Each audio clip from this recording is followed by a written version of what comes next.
Então o primeiro ponto da mensagem desta noite é o silêncio. Você pode dizer comigo, o silêncio? É o silêncio. Então vamos para Gênesis capítulo 22. Diz assim a palavra do Senhor: passado algum tempo. Passado o quê? Algum tempo. Está em destaque no texto. Deus pôs Abraão à prova, dizendo: Abraão, e ele respondeu: eis-me aqui. Agora, o interessante é que passado algum tempo, quando a gente vai estudar esse algum tempo, é entre 12 e 20 anos. Algum tempo mesmo.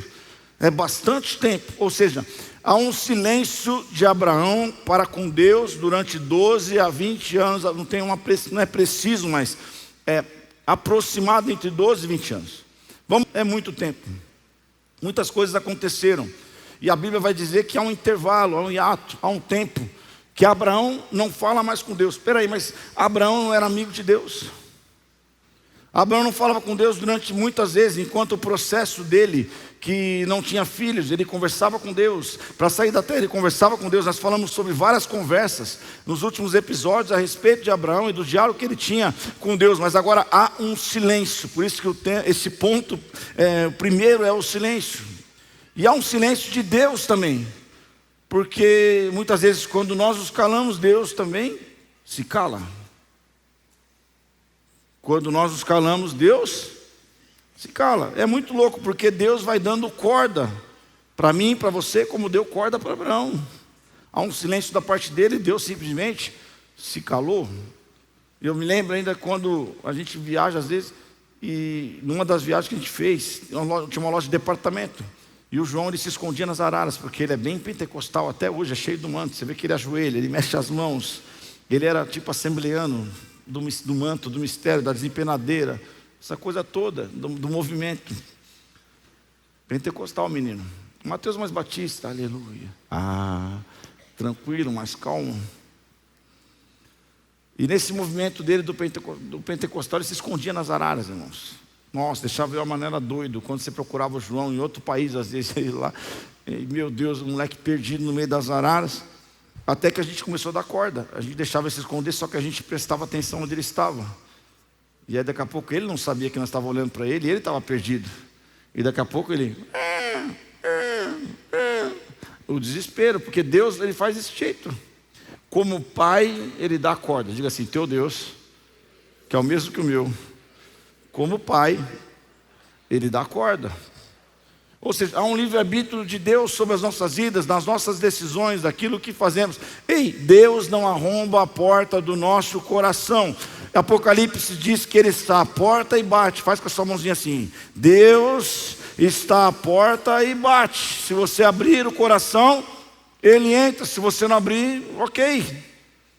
Há um livre-arbítrio sobre a tua vida. Deus espera a atitude de cada um de nós. Agora, só de você estar aqui no feriado de carnaval, você podia estar em qualquer outro lugar. Eu queria que você desse parabéns para essa pessoa, porque ela está aqui para buscar a presença do Senhor. Parabéns para você. Você está abrindo a porta do seu coração. Não que as pessoas que não vieram hoje, a gente viajando, a gente defende o tempo em família aqui, viu, gente? Família tem que viajar, família tem que estar junto, família tem que construir memórias. E é uma bênção. Quem está viajando, quem está pulando o carnaval, Deus amarrado, em nome de Jesus, viu, irmão? Bloquinho do inferno, viu? Vai pular com o inferno, com o capeta, não faz isso não. Mas enfim, mas tem muita gente que está realmente descansando, está passeando, está curtindo com a sua família. Isso é maravilhoso, é tremendo, é poderoso. Isso é de Deus sobre a tua vida, amém? Glória a Deus, você escolheu buscar a Deus. Tiago diz no capítulo 4, versos 7 e 8: portanto, submetam-se a Deus, resista ao diabo e ele fugirá de vocês, ou de vós. Aqui está de vocês. Diga para o seu irmão: submetam-se a Deus. Diga para ele: resista ao diabo. Aí esse cara tem medo de falar diabo. Vamos lá, fala com força, irmão, não tem problema não. Diga assim: resistam ao diabo e ele fugirá de vocês. Agora versículo 8, da mesma forma, aproxime-se de Deus e ele se aproximará de vocês. Diga para ele: aproxime-se de Deus. Diga assim: chegou o tempo de você se aproximar de Deus, e Deus vai se aproximar de você. Levante suas mãos aos céus. Eu quero declarar sobre a tua vida: a partir de hoje, você vai se aproximar de Deus, você vai resistir ao diabo, você vai fugir da aparência do mal, você vai se distanciar de coisas que não combinam com o propósito que Deus estabeleceu sobre a tua vida. Ei, você vai abrir a porta do seu coração, e cada passo que você der na direção de Jesus, Ele vai se aproximar de você, você vai se parecer com Ele. Haverá uma transformação na sua vida, lá no seu carro, no seu trabalho. Você vai ser cheio da presença do Espírito, do poder e da glória de Deus sobre a tua vida. Aleluia, glória a Deus por isso, eu creio.